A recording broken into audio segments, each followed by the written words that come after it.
인공지능 시대 역량 개발 전략인데 키워드는 3개입니다. 자기주도적으로 역량 개발을 하는데 뭘 개발하느냐?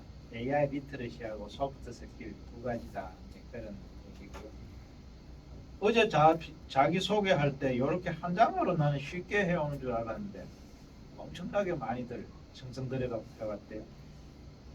저는 지금 서울과학의대에 있고 최근에 AI 비서 과정, 블록체인 전문가 과정 이런 걸 하면서 조금씩 했어요. 그 계기는 제가 노동부 퇴직하고 고용정보원장을 하면서 인공지능 기반 진로지도 프로그램 개발을 했어요. 그걸 하다 보니까 인공지능하고 더 조금 가까이 하게 된 거고, 그러다 보니까 관심 분야 제일 아래줄 보면은 AI 시대 일관 노동 역량 개발 뭐 이런 걸 하고 있다. 이제 배경은 그 잡케어 시스템이라고 인공지능 기반 그 진로 지도 시스템을 고용정보원에서 개발해갖고 오픈을 하려는데 그때 챗GPT가 나온 거예요. 근데 그 성능이 너무 좋아서 그때부터 관심을 갖고 하게 됐다. 제목은 그 우리 주로 역량 중심으로 필요한 걸 앞에 하고 5번이 이제 핵심이에요. 다양한 툴들을 가볍게 이제 살펴보고 우리 수업 시간에 어떻게 활용할 수 있는가 그런 걸 할 겁니다. 앞부분은 간단하게 할게요. 생성형 AI는 우리 일상생활 속으로 텍스트, 이미지, 코딩 이렇게 들어오고 있고, 기존의 AI하고 생성형 AI 제일 큰 특징은 생성형 AI가 LLM이 텍스트를 책을 공부하다 보니까 책에는 뭐 물리도 화학도 철학도 다 기술도 다 있잖아요. 그러니까 한 놈이 매우 모든 것을 다 이제 아는 매우 다재다능한 AI다. 그게 큰 특징이고, 최근에는 이제 기대와 우려가 교차하면서 몇 개월 사이에 분위기가 많이 바뀐 것 같아요. AI 관련해 가지고 막 주식도 막 엄청 올라가다가 지금 꺼지면서 이게 뭐 거품 민원이 많은, 밑에는 우려하는 군중들의 모습이고 위에는 환상을 갖고 기대가 큰 그런 것입니다. 인공지능이 일반 기계하고 차이가 뭐예요? 학습을 하면은 인공지능이고 스스로 학습을 못하면은 기계가 아닌가 그런 생각이 듭니다. 생성형이라는 말은 뭘 생성하나요? 데이터를 생성하는 거죠. 데이터 뭉텅이가 되면 콘텐츠가 되고, 뭘 먹고 뭘 생성하느냐? 데이터를 먹고 데이터를 생성하는 거니까 생성형 인공지능이다. 인공지능 시대라고 하면은 일상생활 속에 사회 전반으로 큰 영향을 미치는 것이 시대가 바뀌었다 이렇게 말할 수 있을 거고, 생성형 인공지능 시대의 의미는 사람들만 해왔던 그 창작 이런 것들이 자동화된다는 데 굉장히 큰 의미가 있다. 원래 창조적 역할은 하느님만 한다고 그랬는데 인간도 한다고 보면은 기계가 창조 대열에 가담하는 그런 것이 큰 거다. AI 종류는 뭐 이제 생성 AI 종류들이 굉장히 많으니까 가장 최근에 많이 이슈가 되는 게 뭘까요? 비즈니스 관점에서 디자인이나 이런 쪽에서 굉장히 영향이 컸던 것 같고, 또 교육 쪽 그런 거가 많이. 요게 제가 고용부에서 우리 이사장님 모시고 제가 한 일들을 쫙 리스트업을 한 거예요. 이걸 다 보라는 건 아니고 AI를 어떻게 활용할 건가. 그리고 우리가 이제 프로젝트 과제를 이렇게 하면은 이 시대를 관통하는 키워드가 뭔가 그런 거를 제 경험에서 알려서, 문제 해결 역량은 성과를 내는 일하는 방식이잖아요. 그러려면 방향을 정확하게 통찰력 같은 게 필요하죠. 그러면은 속도를 내야 되고 완성될 때까지 끝까지 해야 되고, 그런 것을 우리 스스로 다 할 수 없으니까 나보다 많이 하는 사람. 그러니까 노동 문제를 푼다고 하면은 어떤 뭐 직업 훈련 이슈다 하면은 평생을 30년 이상 거기에 일해온 우리나라 전문가들이 많은데, 여러분들이 말 노동부 사무관으로 딱 갔다. 그럼 그 사람한테 가가지고 정확하게 자문을 듣고 출발하는 것이 여러분들이 몇 년을 공부하는 것보다 더 소중할 수 있는데 이런 어떤 인적 네트워크나 이런 거가 문제 해결에 매우 중요하다. 첫째는 방향을 잘 잡아야 돼. 방향이 잘못 잡힌 상태에서 속도를 내면은 나중에 되돌아오는 게 매우 힘들어요. 그때는 속도를 안 내고 제자리 걸음하는 게 나을 수도 있죠. 그 방향이 틀어지거나 이 가치관이나 이런 게 거르되었을 때는 걷잡을 수 없는 거기 때문에 뛰어난 사람일수록 항상 제자리에서 자기 점검을 잘 해야 되고, 근데 일단 방향이 잡히면 속도를 내야 되는데 속도를 내면 위험 부담이 있잖아요. 사고 날 수도 있고, 자기는 방향은 맞다고 하지만 주위 여건이나 정치적 관계 이런 게 녹록하지 않으면은 속도를 주저하게 되는데, 어떤 엘리트들 중에 그런 사람들이 굉장히 많아요. 어디 뭐 리포트 쓰라면 잘 써. 고시 답안지도 잘 써. 술 먹고 친구들하고 떠들 때 보면 모르는 게 없어. 일할 때는 눈치를 보는 것이지. 아, 이게 나한테 도움이 될 건가. 괜히 했다가 또 나중에 너무 설친다. 이렇게 해가 또 공격을 받지는 않을까. 그러니까 소신껏 일을 안 하게 하는 그런 요소들이 굉장히 많고, 우리 아스당에서는 인문보전을 통해서 이 방향을 잘 잡고 속도를 몸을 던져서 낼 수 있는 인성을 키워주는 일. 저는 세 번째가 진짜 중요한 것 같아요. 두 번째까지 어느 정도 하는 사람이 있는데 마지막 단계에 일이 99%가 왔을 때 마지막 1, 2%가 부족해서 일을 완성시켜야 될 때 이 정도면 됐다 하고 관두는 경우가 사실은 굉장히 많아요. 그 정책이 완전히 성공을 하거나 세상에 진짜 의미 있는 변화를 주려면은 끝장을 보고 여기에서 마지막까지를 해야 되는데 여기는 대단한 결기와 자기 희생 이런 거가 필요하죠. 이제 그런 이 1, 2, 3을 전부 다 우리 혼자 힘으로 하기 어려우니까 네트워크 같은 게 매우 중요하다. 인공지능 시간에 왜 이런 거 하는지 나중에 보면 이제 아실 거예요.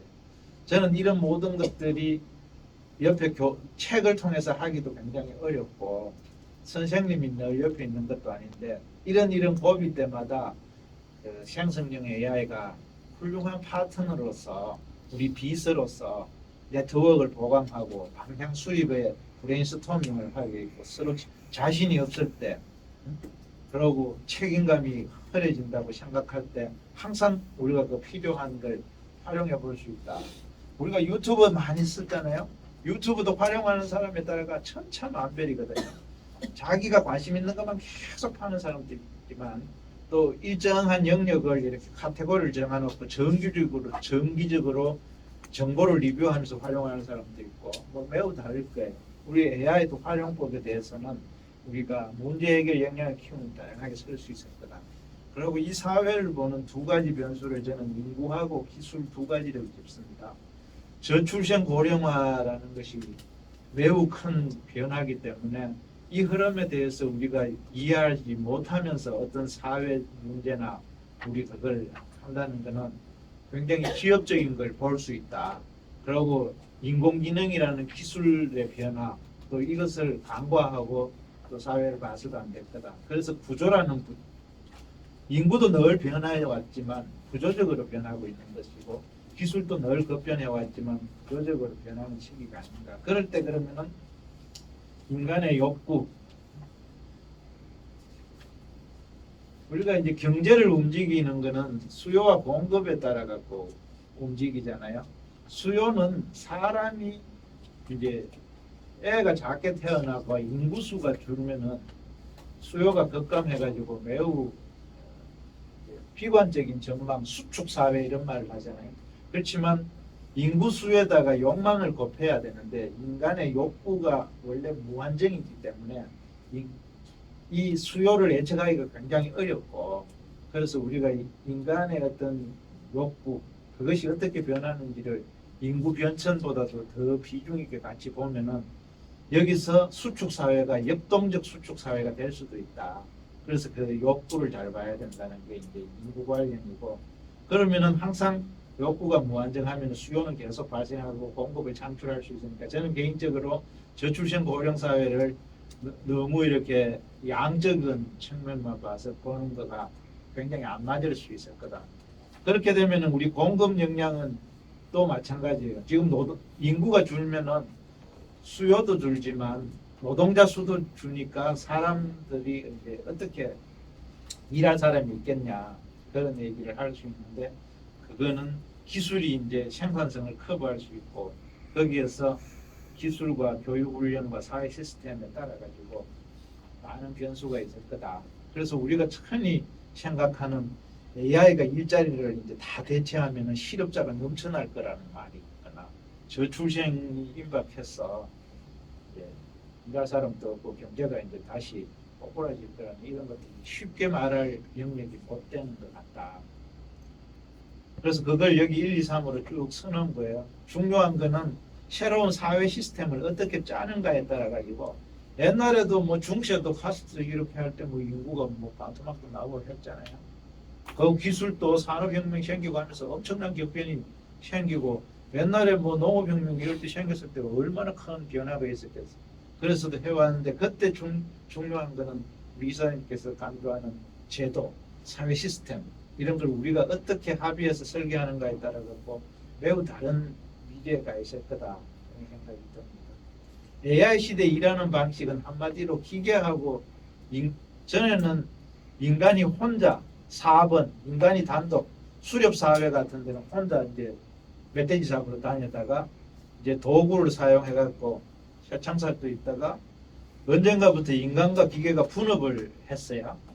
그때는 다른 작업을 많이 했었죠. 그런데 이제 그 인간이 하는 거와 기계와 하는 거, 기계가 뭔가 이렇게 자동화가 만들면 인간이 품질 검사를 한다거나 이제 분업이 많았다면 이제는 협업을 하는데 기계하고 상호작용을 하면서 하는 게 인공지능 시대의 특징 같다.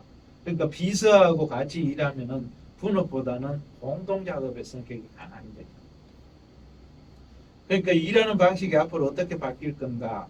이걸 이제 어떤 직업은 사라지고 대체할 거다 뭐 이런 말들도 하지만 저는 워크플로우 개념을 도입해서 빨간색 이런 거는 사람이 하던 걸 AI가 해나갈 거고 사람은 파란색 보통 때는 시간이 없어가지고 빨간색 중심의 비중을 두고 일을 하다가 파란색 같이 직업 상담이나 훈련 직업 교육 가르치는 교수님들 입장에서 보면은 우리가 취업을 하려면은 일자리 정보를 파악해야 되잖아요. 그럼 직업 상담사들이 어디에 일자리가 있느냐 그걸 찾는 데에 대부분 시간을 할애하지 그 사람이 직업을 선택하려면은 심리적 안정이나 뭐 이런 거 필요하고 그런 상담을 해주는 그런 것들은 평소에 잘 못했는데 그런 영역이 파란 영역이에요. 주로 소프트 스킬이 필요한 거. 과거에는 그런데 이게 빨간 영역에 정보를 찾는데 사람들이 주로 했는데 이제 이런 것은 AI가 더 잘할 수 있다. 그래서 워크플로우를 분석을 해보면은 AI가 잘할 수 있는 거와 사람이 잘할 수 있는 것들이 나누어질 거고 그런 변화가 있을 거다. 그래서 3대 역량을 요구되는 것을 첫 번째는 직무 분야별로 AI를 자주자재로 다룰 수 있는 역량이고 두 번째는 AI가 잘 못하는 문제 해결력, 창의성, 감성지능, 협업 능력 이런 것들이 필요하다. 셋째는 이런 자기주도 학습 역량이 매우 중요해졌다. 과거에도 이거는 뭐 당연히 중요한 것이지만 여기 지식의 민주화라고 되어 있듯이 지금은 좋은 대학, 좋은 교수, 좋은 교재가 없더라도 자기가 호기심만 있고 궁금증이 있으면은 그것을 통해 갖고 맞춤식으로 습득이 가능하니까 교육의 효과가 전에보다 10배, 100배, 1000배 커질 수가 있다.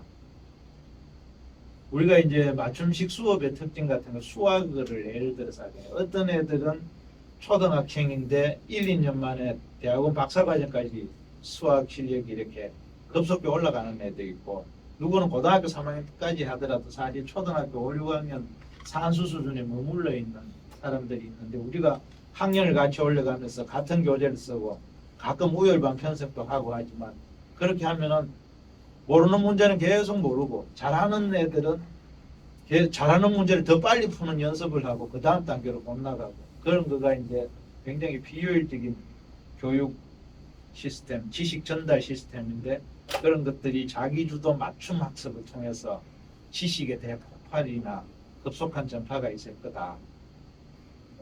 그런 3대 역량이 필요하다는 거고요.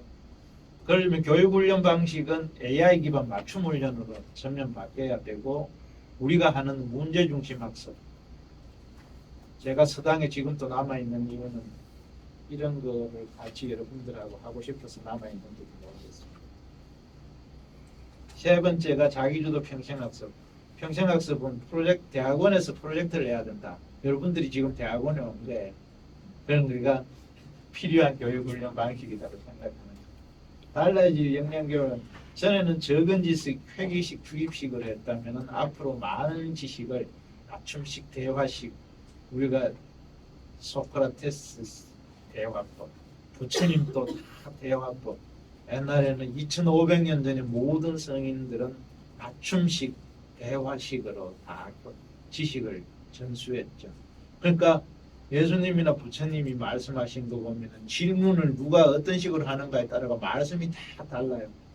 그러니까 이제 몽매한 제자들이 그거 뜻풀이 한다고 지금도 고생하고 파도 나누고 사실 같은 말씀을 하는데 맞춤식으로 상대방의 수준에 맞춰서 이렇게 하다 보니까 그런 것 같습니다.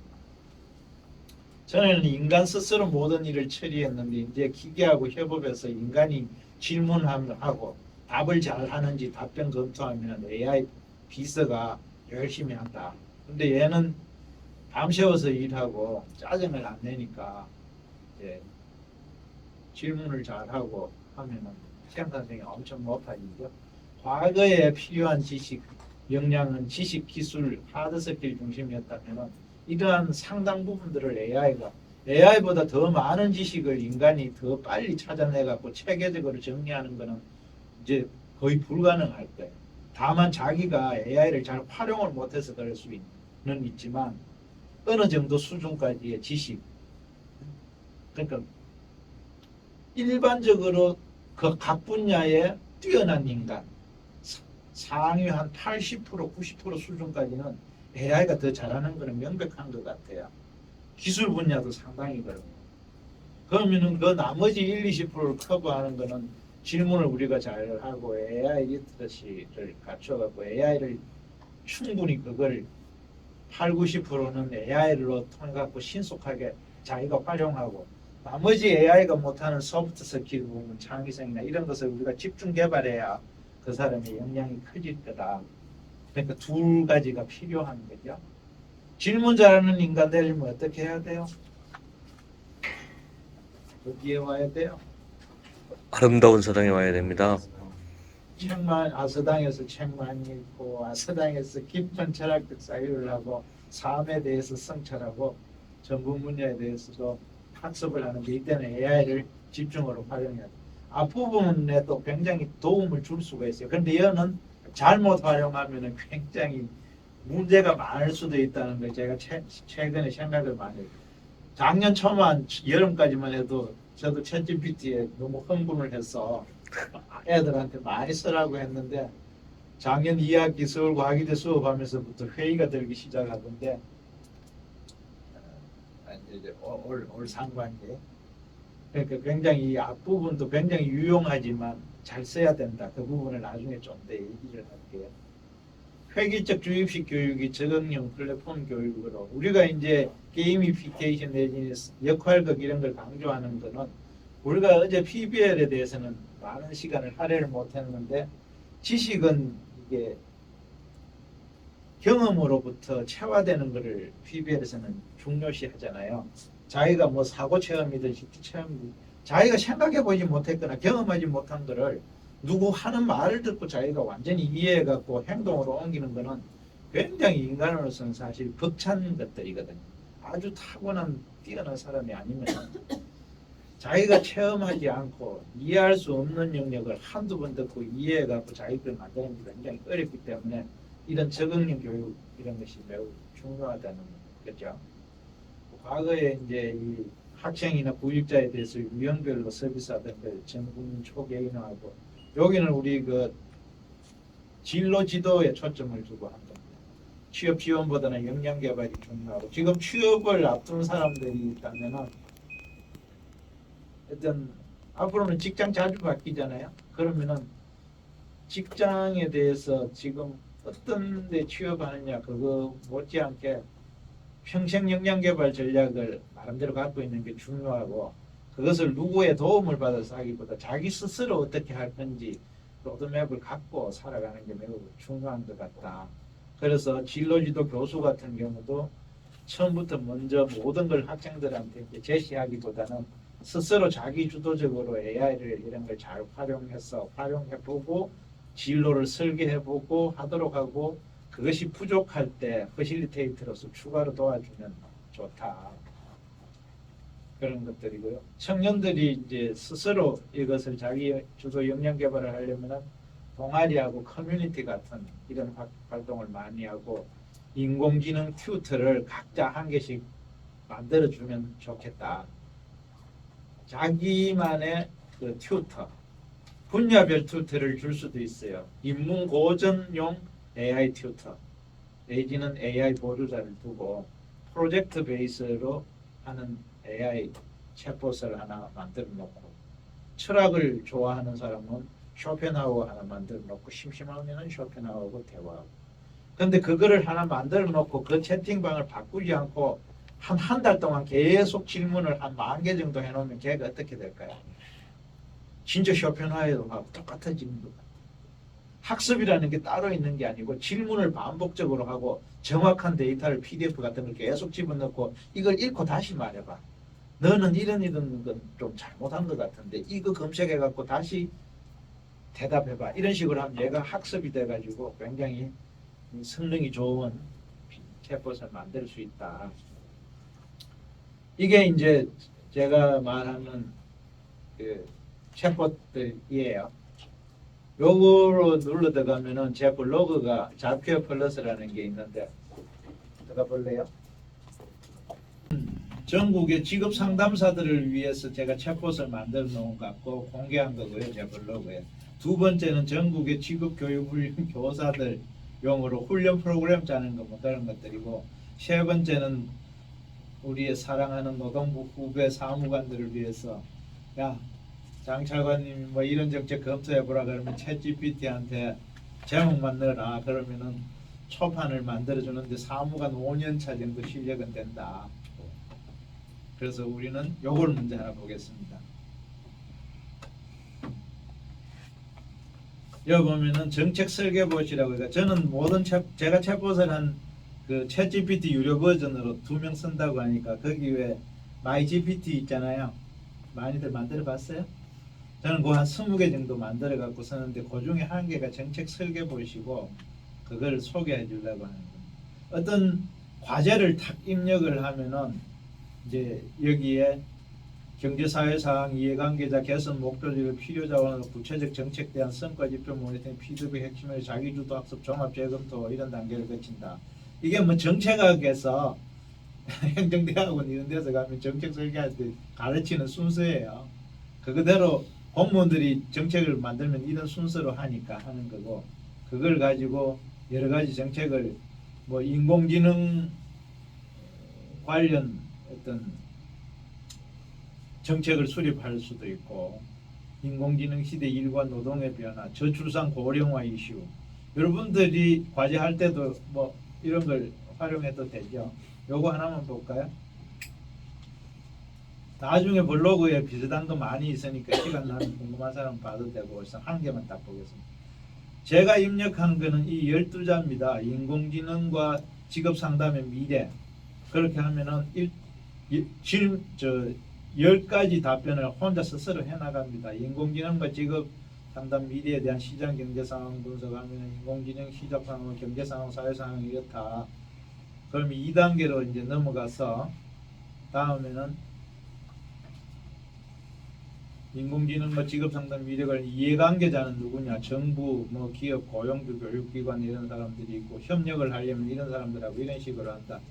그러니까 큰 거를 이제 흐름을 짚는 거죠. 직업상담의 미래를 위한 타겟 목표, 기술 통합물, 추진 전략.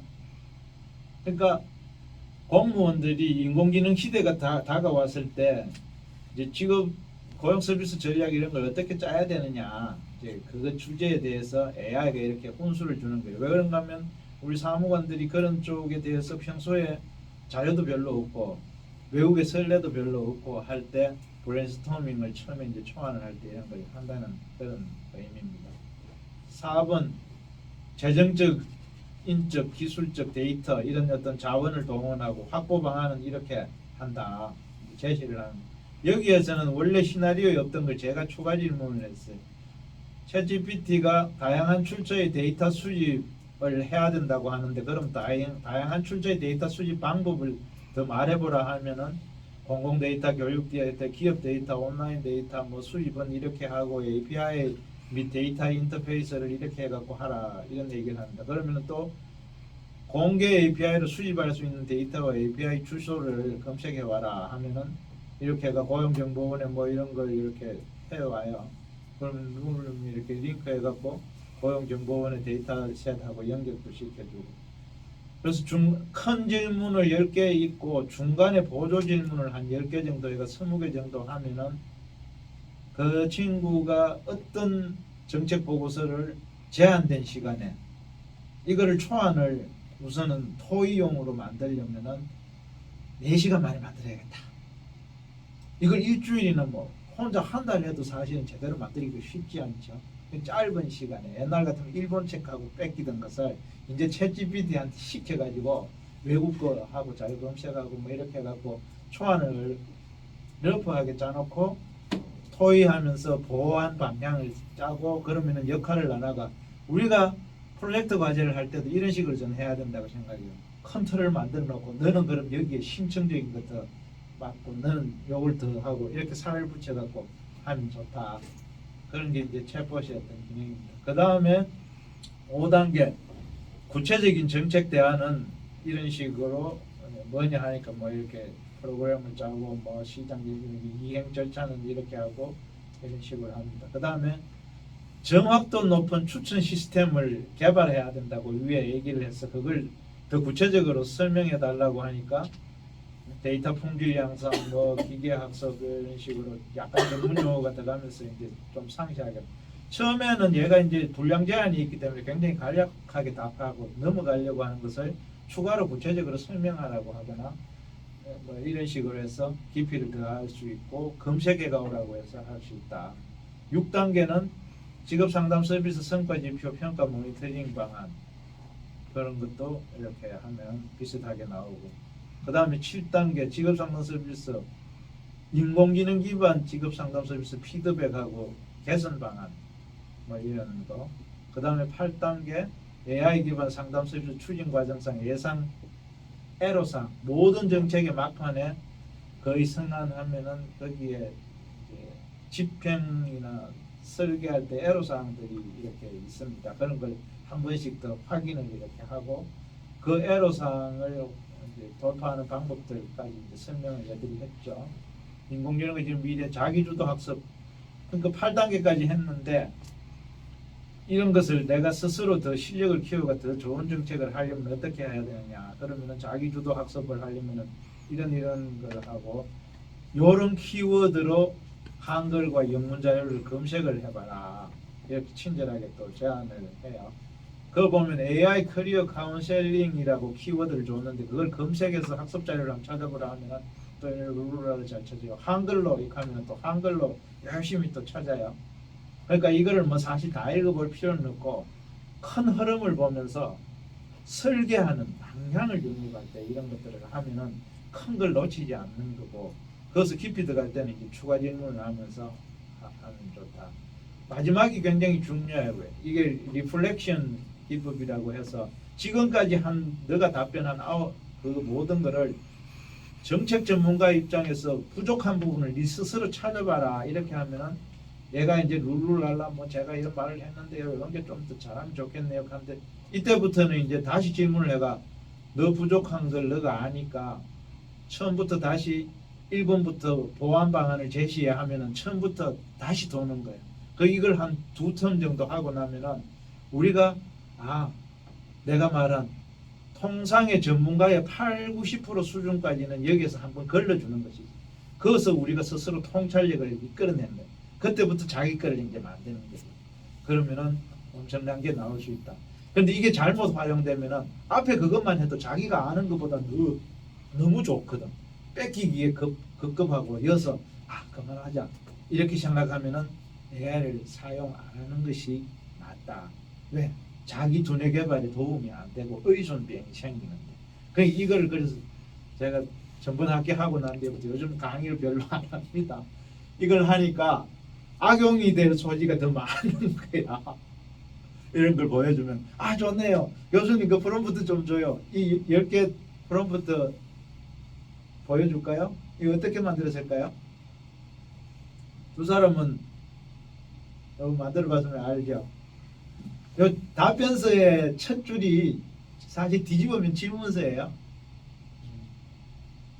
그래서 뭐 그런 식으로 그 추가로 이제 위에서 부족한 거 지구상생적 구축에 필요한 데이터 알고리즘을 소개하고 장단점을 말해라. 그러면은 그 알고리즘을 협업 필터링이나 뭐 이런 콘텐츠 기반 필터링이나 하이브리드 뭐 이런 걸 쭉 얘기해요.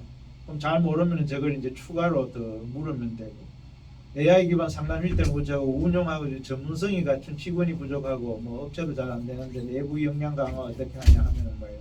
실제로 공무원들이 부딪히는 많은 문제들이 이런 것들. 수고가 많았다. 마지막으로 정책 등을 갖춰야 될 자세, 정신 자세.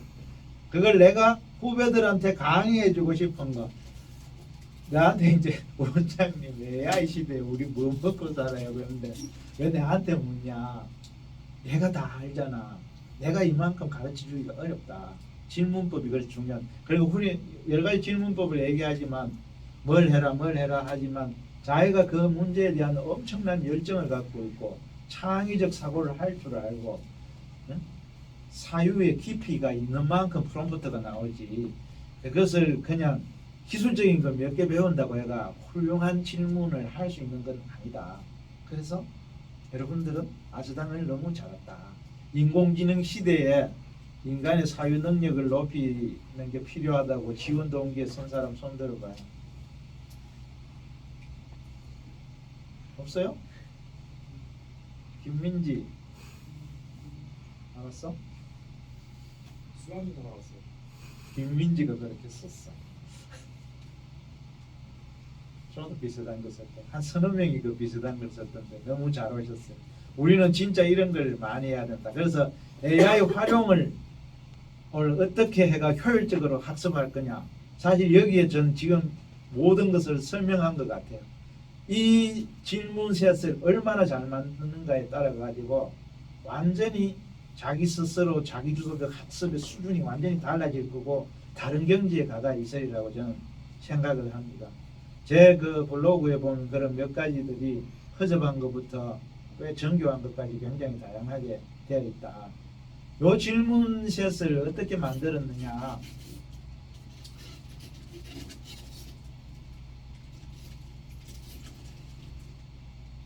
그게 정책 설계본 이거거든요. 간단해요.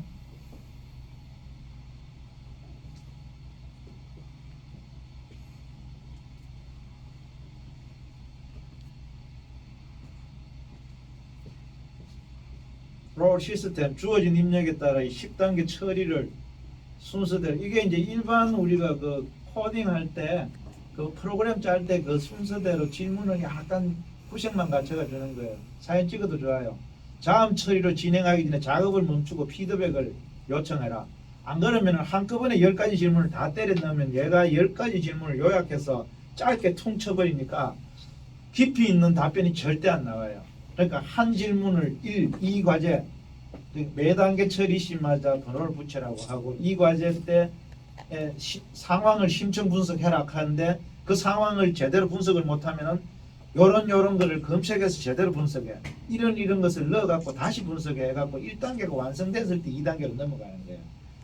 이해관계자가 누구 협력과 참여를 하는 방안은 뭐냐 하는데 답변이 허접한데 3단계 4단계로 가면은 갈수록 내 퀄리티가 계속 떨어지는 거예요. 그러니까 앞에 어영부영 할 때 딱 맞고 채가 다 붙여갖고 어느 일정한 수준에 이를 때까지 그 단계에서 답변의 수준을 올려놓으면 그 다음부터 거기에서 이제 뛰어나는.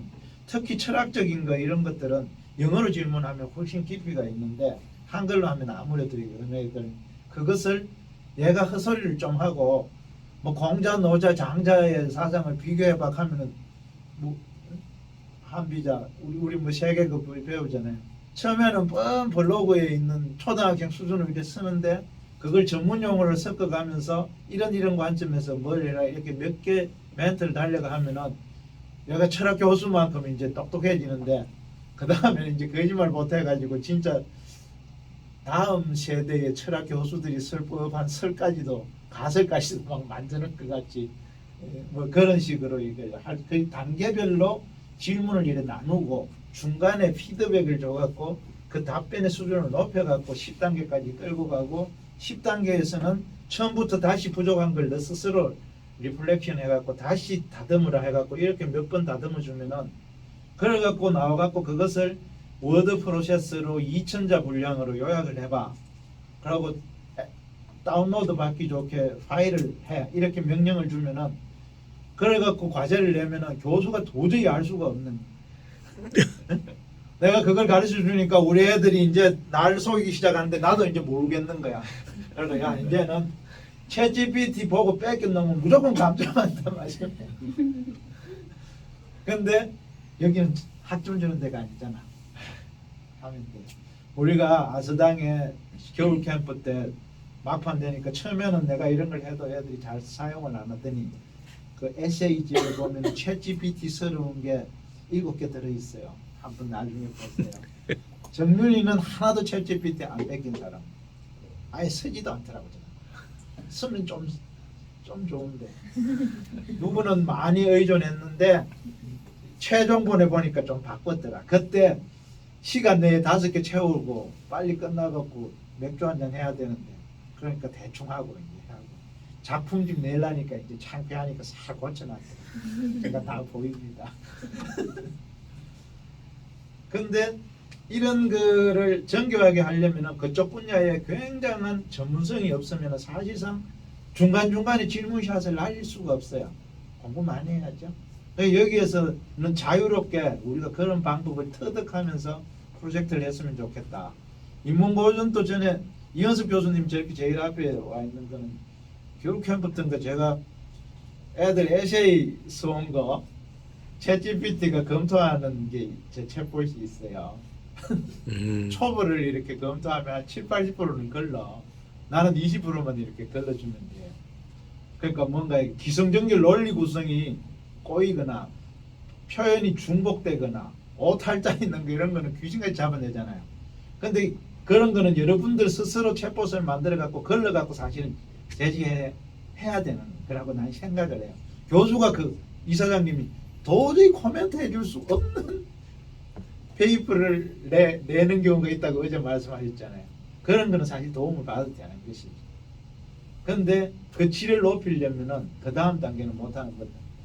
그건 에세이 검토하는 게 있고 인문고전 또 과제만 넣으면은 뭐 이렇게 해주는 10가지 질문을 여러분들이 책을 읽을 때 이런 거를 함부로 제가 강의 안 하는 이유가 오늘 그건 안 보여줄 거예요. 이현수 교수님한테 보여드렸는데 굉장히 창의적으로 그 책을 누구는 그 사람의 그 작가의 시대 상황 사상에 대해서 관심이 많을 수도 있고 누구는 그 등장인물의 어떤 멘트에 대해서 관심이 많을 수도 있잖아요. 그런 거를 집중적으로 이렇게 잘 하면 굉장히 유용할 수 있다. 근데 이거는 사실 무료 버전에서는 테스트 해봐도 잘 안 돼요. 요런 거는 무료 버전에서도 이런 것을 카피해 갖고 컨트롤 C 해 갖고 이렇게 갖다 붙이면서 노가다로 이렇게 하면은 퀄리티가 비슷하게는 좀 나오는데 그런 철학적인 거나 그런 거는 잘 못하더라. 자, 요 정도 하고 이러다가 이게 20분까지 다 하는지 모르겠네. 자, 그 블로그에 들어가면 많이 있다는 걸 보여줬고 앞으로 이런 어떤 일하는 우리가 역량을 키우려면은 이 분업 기계와 분업과 협업하는 것을 제대로 볼 필요가 있는데 이런 책들 보면 유용하다고 제가 소개한 거. 직업상담 같은 경우에 옛날에 이렇게 다 순서가 있어요. 뭐 기초상담부터 해갖고 뭐. 근데 앞으로는 이런 순서대로 되지 않고 동시다발적으로 온 오프라인으로 해서 이렇게 바뀌어갈 거다. 어떻게 준비할 거냐?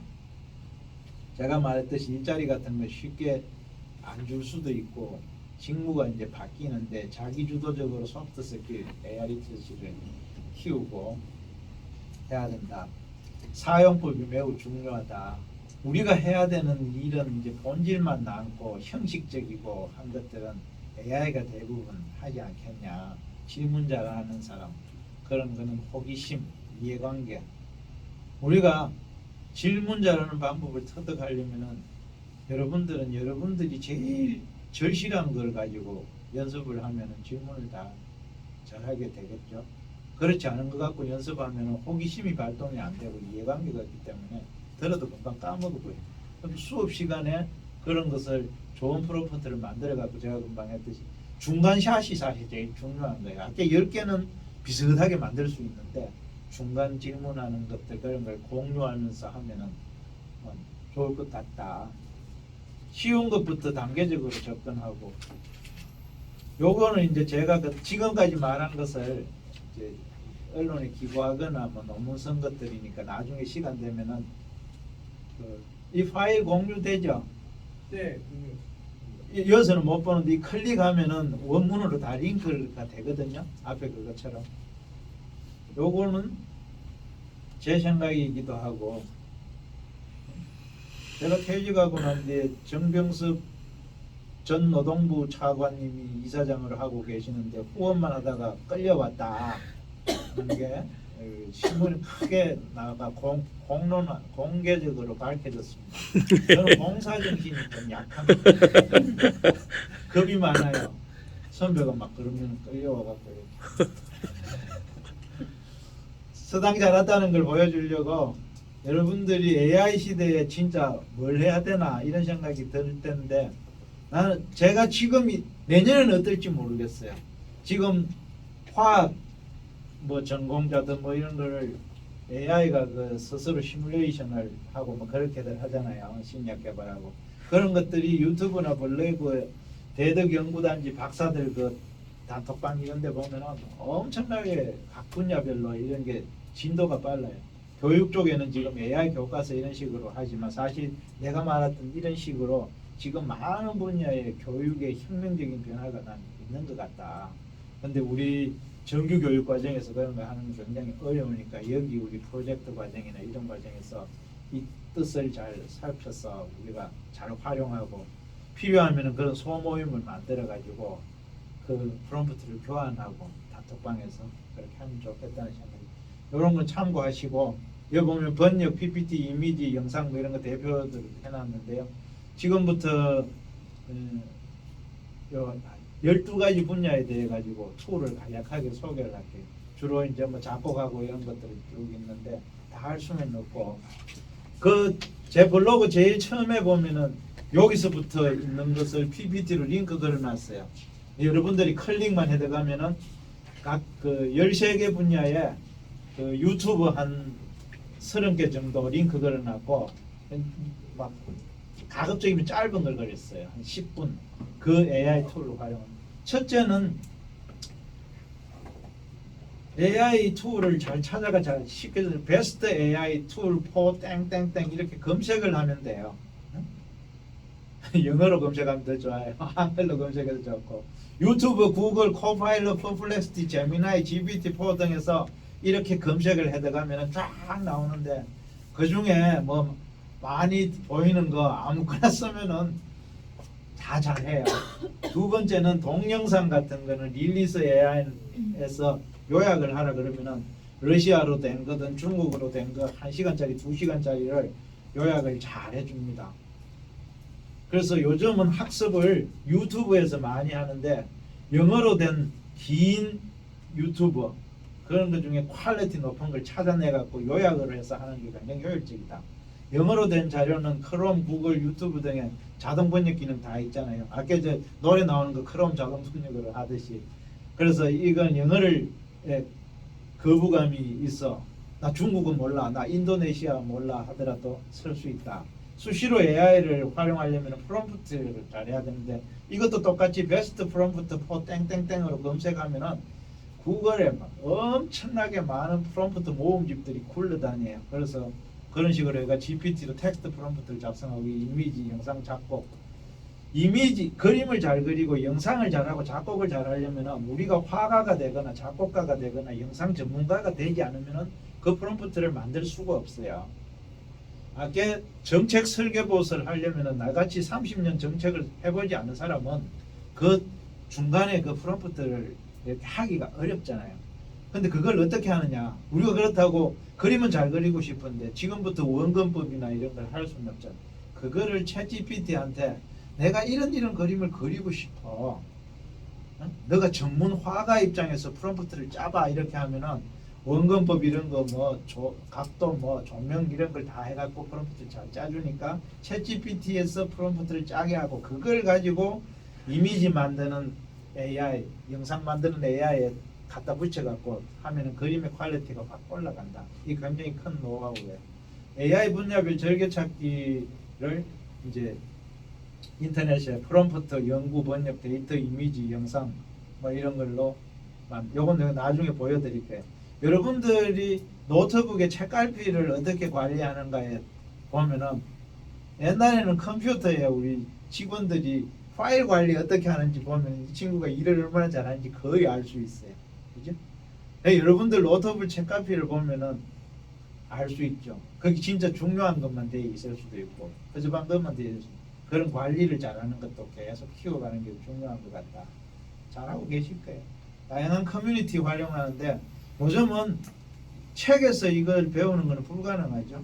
책에 나오면 벌써 더 좋은 툴이 벌써 나오니까 유튜브나 오픈 채팅방, 블로그 같은 SNS 이런 것을 이게 위에 절개찾기에 잘 넣어놓고 여기에서 정기적으로 정보를 하는 게 중요하다. 그건 나중에 시간 나면 마무리합니다. 첫째가 프롬프팅 가이드 이런 건데 이런 거죠. 요거 누르면은 프롬프트를 어떻게 하는지 유튜브에 이제 이 링크 되고요. 한번 눌러볼까요?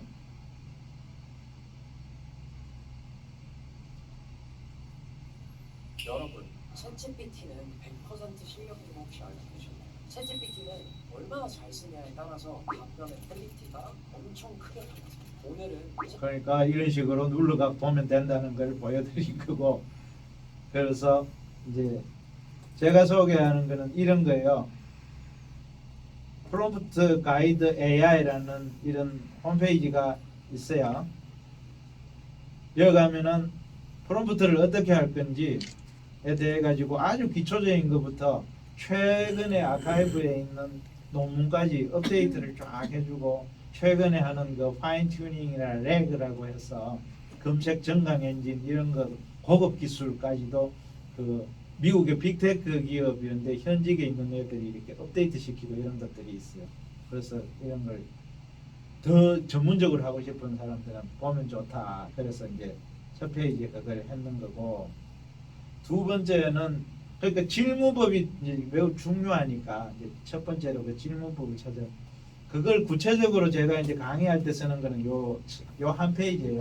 역할을 부여해갖고 상황을 주고 해라.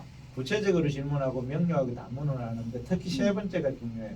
순서대로 질문셋을 보통 프롬프트를 하려면은 짧게 몇 문장으로 잘하는 법이 있지만 질문셋을 한 10개씩 이렇게 해갖고 중간에 인터벌을 주면서 이렇게 하고 비교, 예시, 추론, 검색, 논리 보강 이런 것을 하는 요령이 중요하다. 주제별로 채팅방을 나누지 말고 이런 식으로 해갖고 한 주제를 가지고 한 달 동안만 집중적으로 쓰면은 자기가 무료 버전이라 하더라도 비록 굉장히 똑똑해졌다는 걸 느낄 수 있을 거다.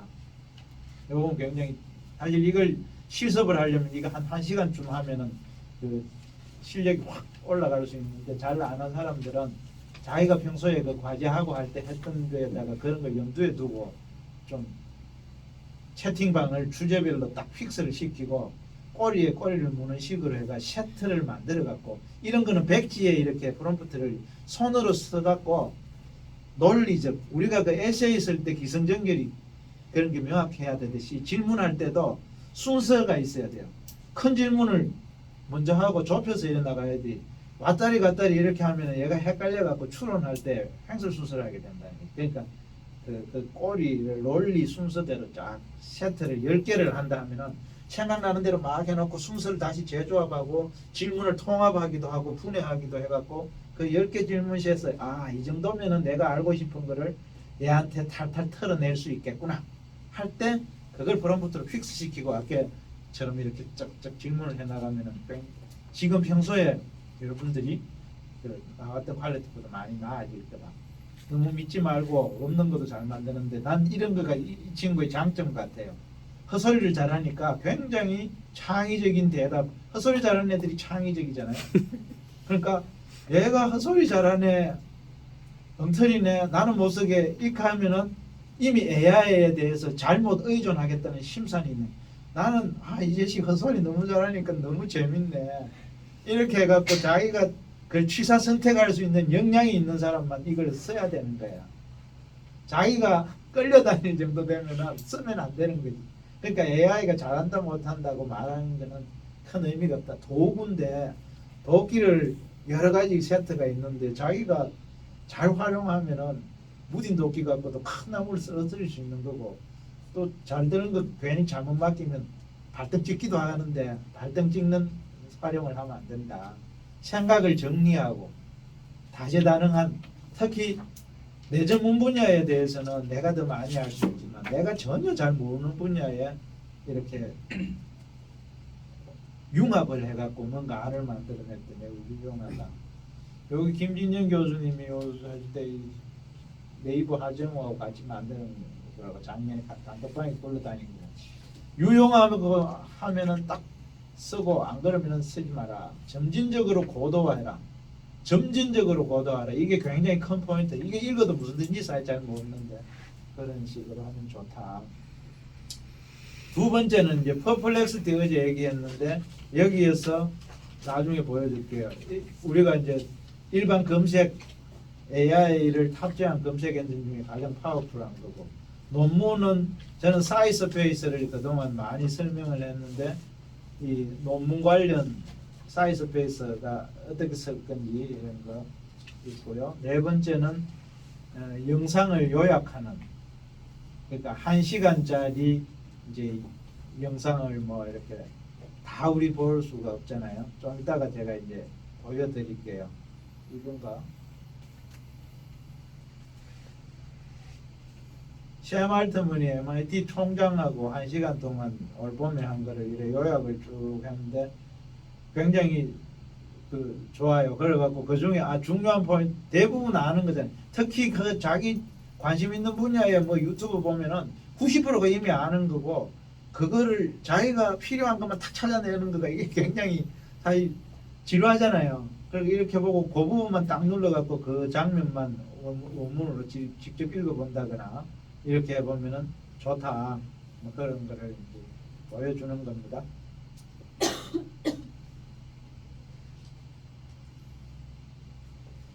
지금도 안 남았네.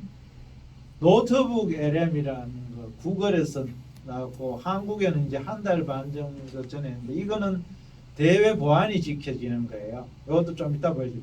제 논문을 노트북에 lm.google.이라는 사이트에서 내 논문을 다 집어넣어 놓고 질문을 하면은 내 논문 안에서만 답변을 해요.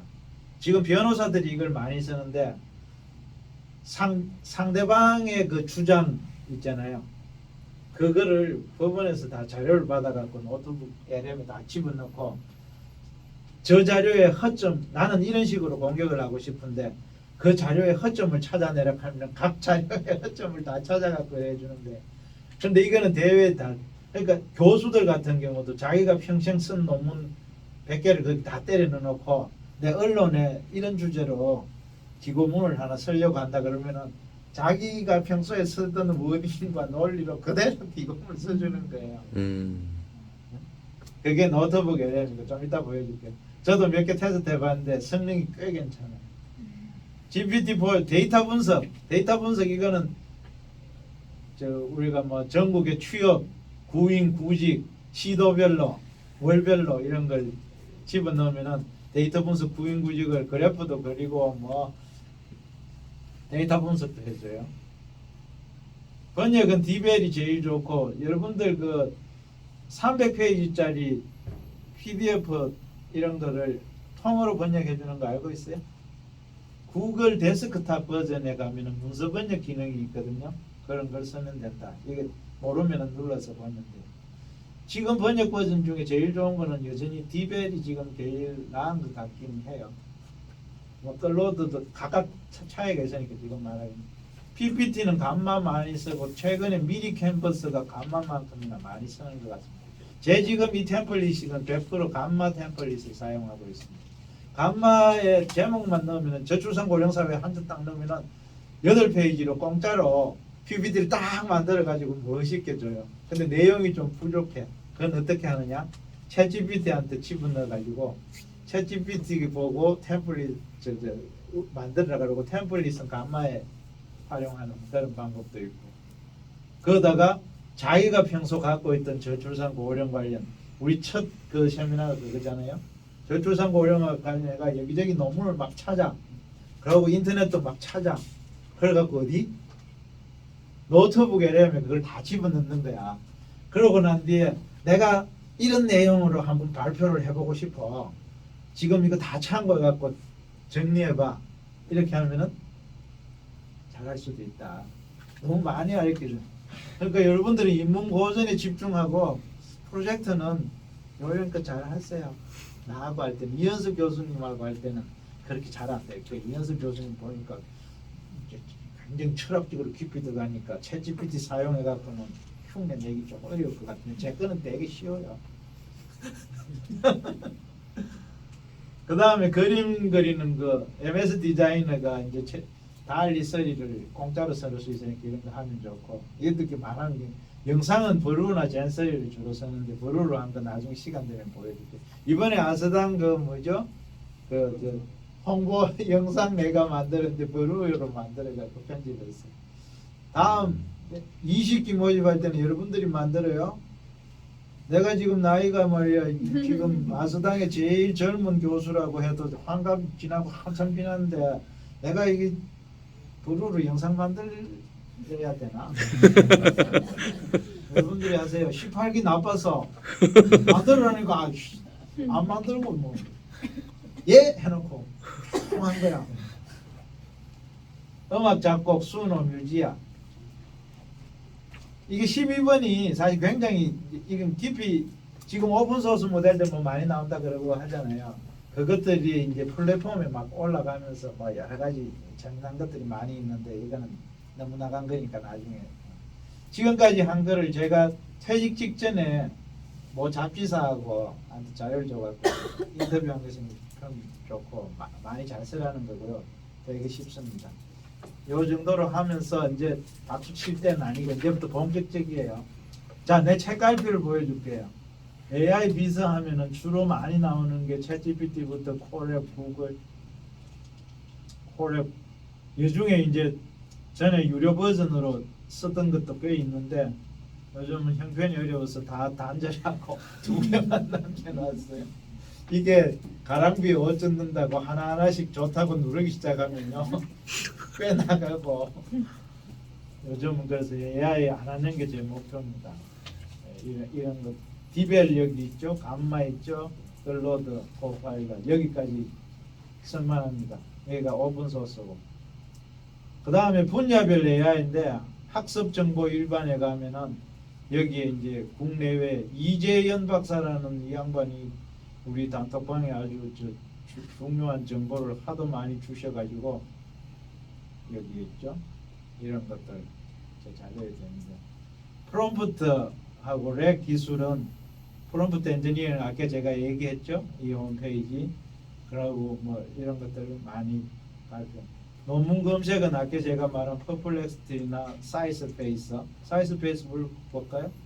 자, 이렇게 책갈피를 제가 금방 말한 것들이 이렇게 되어 있으니까 최신 거가 좋은 게 올라오면은 그놈을 상단으로 올리고 밑에 거를 지우거나 후순위를 이렇게 해갖고 정기적으로 관리하면은 그걸 어떻게 관리해요? 바쁜데 맨날 유튜브가 새로 뭐 나왔는지 내 주업도 아니고 못하잖아요. 단톡방에 보면은 시끄럽게 떠드는 거 보면 이게 이슈가 되는 거고 좋은 거예요. 그러면 일주일에 한 번씩 보고 그러면서 내가 보고 길면은 요약해서 보고 하면 된다. 그런 식으로 관리를 해다가 사이즈 베이스는 중요하니까 하나 볼게요. 뭘로 논문 검색할까요? 첫 시간 군주론 없었습니다. 군주론? 아 군주론 안 하네요. 국가론. 국가론? 이거는 뭐 검색 엔진에 국가론 이사장님 방침하고 다른 것도 허접하게 얘가 답할 건데 리퍼블릭 인사이라고 리퍼블릭. 한글도 잘해요. 국가론 비판? 국가론 만쳐보자.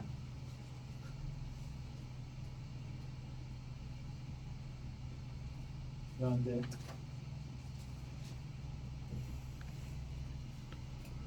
이렇게 하면은 가장 관련성이 높은 논문 5개를 찾아가지고 이렇게 요약을 해줘요. 어떻게 했는지 모르지. 이제 봐야죠. 한글로 도 돼요.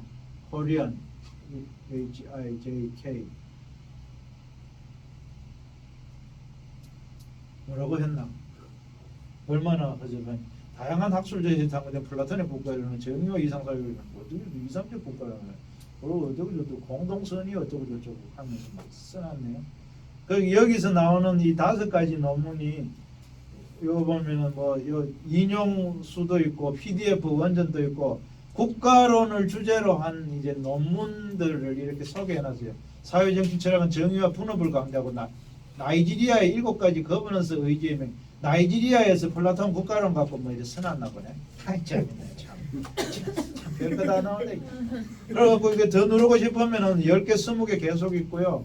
이것들을 보면은 이 오른쪽에 TLDR부터 시작해가지고 Conclusion, Summarized Abstract, Result, Summarized Instruction, 뭐? 사용한 연구 방법론, 문헌 서베이 이런 것 문헌만 다 해도 되고요.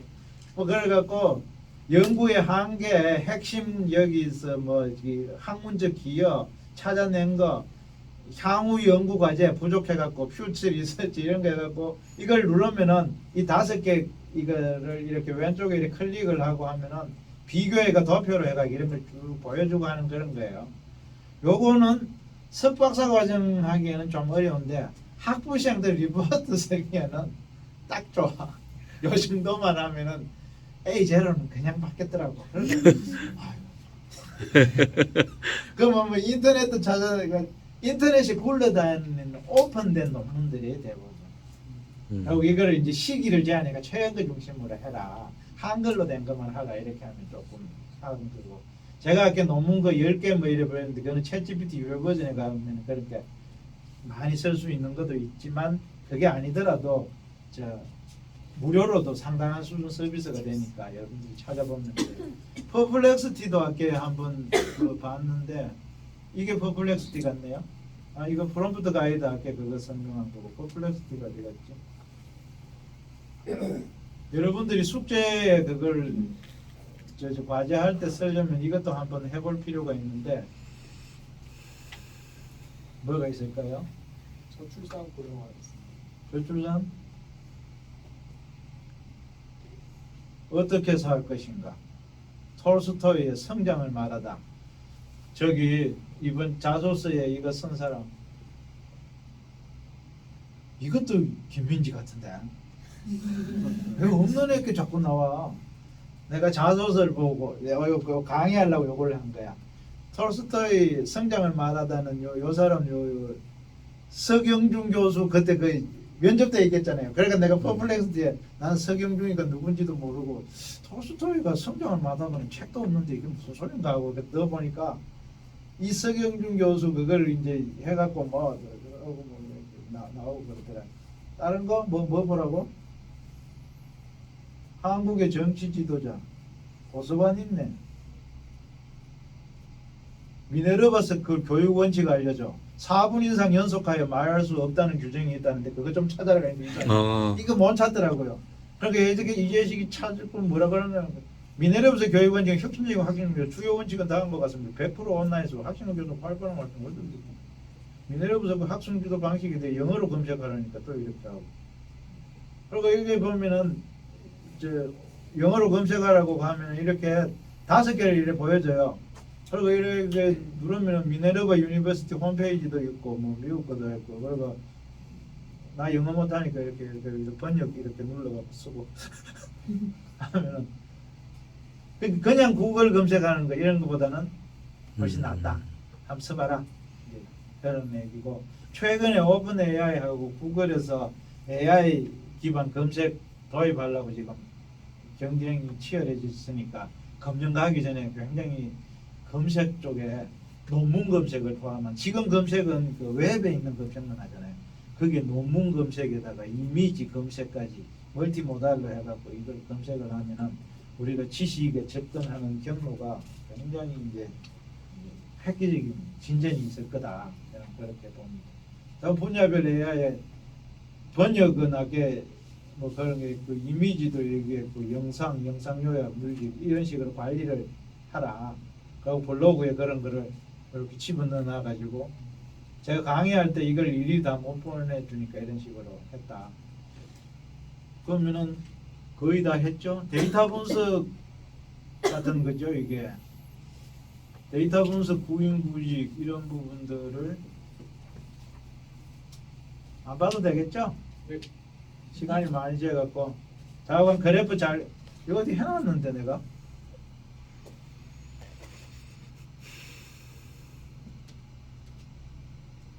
영상 만드는 거 뭐 시간 없으니까 안 보겠습니다. 이거다 이거.